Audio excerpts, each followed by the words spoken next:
মোর ডাহাডাই হুন্নে বাবাকে আইছেন এজন্য মুই কৃতজ্ঞ। আব্বাই এখন পর্যন্ত মোর ঈদের জামা কাপড় কেনে নাই, এই জন্য মুই মগো বাড়তে আপনাকে বাবাকে বলাইছি।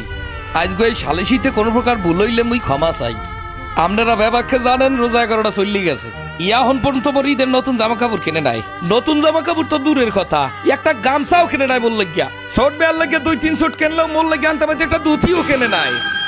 করিম চাচা, আব্বা আপনারা যে এখনো মোরে মার্কেট করিয়ে দেন না, এইবার মুই ঈদে ফোন মুখী মুই কি ল্যাংডাইত করমু, নাকি গত বছর যে কাজ করলি সিরা ফতুয়া ফেনমু, নাকি কাকুর লুঙ্গিটা ফেনমু, না আব্বারটা ফেনমু, কয় না আমারে বুঝাই কন। আর মা খারা মাল্লাক কথা কইলি খারা, ইয়া মায় ছাড়া কেউ বুঝবে না খারা। ও মা, মা আপনি দিয়ে কাল ছোট ফুয়ারদার সুন্দর খারাই রইছেন, কোনো কথা কন না কা। ছোট ফুয়ার তো 2 সুট কেনা হয়ে গেছে, কিন্তু মোর যে কিছু কেনা হয় নাই, হাদাই আপনি কিছু কন না। আপনি ভালো করিয়া জানেন মা, হারা এলাকার মানুষ মোর সিরা ফতুয়ার তাল দিয়ে আমার ক্যাতকলি দেখে, আমার ক্যাতকলি দেখে। আমি কইছি কোন সময়